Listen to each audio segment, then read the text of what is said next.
Hello সবাইকে, কেমন আছো সবাই? আশা করি সবাই ভালো আছো। Welcome back to another brand new blog.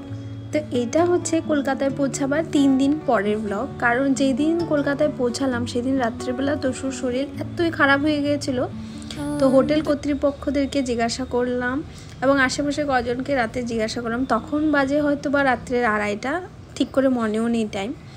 ওকে নিয়ে ছুটে গেলাম একটা হসপিটালে।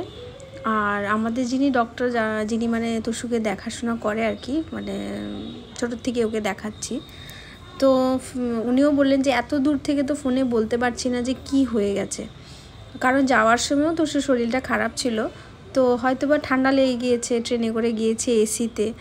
আর যাবার সময় ডক্টর দেখিয়ে নিয়ে গিয়েছিলাম, ওষুধপত্র সব কিছু ক্যারি করছিলাম আর টাইমলি দিচ্ছিলামও। তথাপি হয়তো বা ঠান্ডা জল টল খেয়েছিল, সেরকম কোনো ঠান্ডা জল না, মানে এসিতে থাকার পর জলগুলো যে ঠান্ডা হয়ে যায়, তো সেটা খাওয়ার জন্যেই হতে পারে যে ঠান্ডাটা ওর বসে গিয়েছিল। আর এত বাজেভাবে মানে ওর কাশি হচ্ছিল, কফিং হচ্ছিল, তো ডক্টরের কাছে নিয়ে গেলাম, সেখানে ওকে নিবুলাইজ করানো হলো। তো সেই সব করতে করতে রাত্রি 4:30 হয়ে গেল, মানে ভোরবেলা। তো ওখান থেকে ফিরে আসলাম। ফিরে এসে 3 দিন ওকে পুরো রেস্ট দিয়েছি, কোথাও যাইনি। আর যেহেতু আমি কলকাতায় আগেও এসেছিলাম, রূপম যেহেতু বিজি ছিল, তো আজকাল তো সুবিধা উবের ওলা করে নাও, যেখানে যাওয়ার সেটা দিয়ে দিলে হলো অ্যাড্রেস। তো আমি মাদেরকে নিয়ে বেরিয়ে গিয়েছিলাম একটু ভিক্টোরিয়া মেমোরিয়াল মানে দেখাবো বলে, কারণ আমি আগেও এসেছি কিন্তু মারা তো আসেনি। তো ভাবলাম যে দিনগুলো তো ওয়েস্ট হয়ে যাচ্ছে, তো যাই ঘুরে আসি। তো তোষুকেও নিয়ে গেলাম। তোষু তো খুব ছোট ছিল যখন এসেছিলো, সেসব মনে নেই। এখন ওগুলোও হয়তো বা এই মানে বেশি ভালোভাবে মনে থাকবে না, আবছা হয়ে যাবে আস্তে আস্তে। বাট ও গিয়ে ওখানে খুব মানে আনন্দ করছিল, কারণ জায়গাটা এত সুন্দর, ভিতরের আর্কিটেকচারগুলোও খুব সুন্দর, আর অনেক কিছু সুন্দর করে মানে প্রিজার্ভ করা আছে, যেটা দেখে হয়তো বা খুব ভালো লাগে।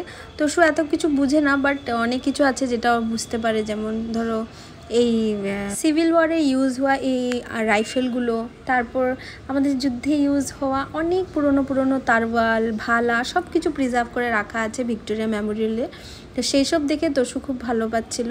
আর আমাদের যে স্বাধীনতা সংগ্রামী আছে তাদের বিষয়ে যেসব সুন্দর করে প্রিজার্ভ করে রাখা আছে, যেগুলো কথা লেখা আছে, সেই সব পড়ে খুব ভালো লাগছিল। কারণ আমি যেহেতু পল সায়েন্সের স্টুডেন্ট, আমার এইসবের বিষয়ে একটু ইন্টারেস্টটা বেশি, তো সেই জন্য সেই সব পড়ে টোরে খুব ভালো লাগে।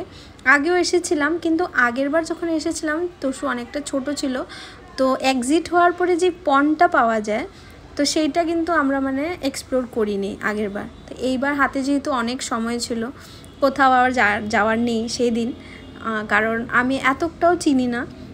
তো যেটা আমি আগে এসেছিলাম সেই জায়গাটাতেই ওদেরকে নিয়ে যাব বলে ভেবেছিলাম, যে কদিন মানে রূপম বিজি থাকবে।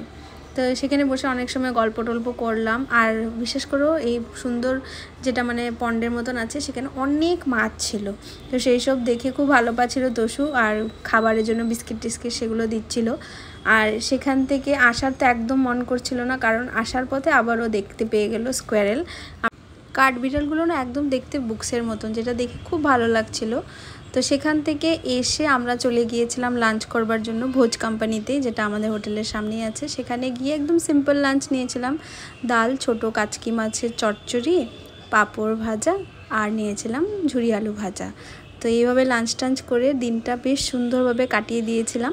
তো আশা করি আপনাদের সকলের এই ছোট্ট ব্লগটা ভালো লাগবে। ভালো লাগলে নিশ্চয়ই লাইক শেয়ার করতে ভুলবেন না। দেখা হচ্ছে পরবর্তী ব্লগে, ততক্ষণের জন্য বাই বাই।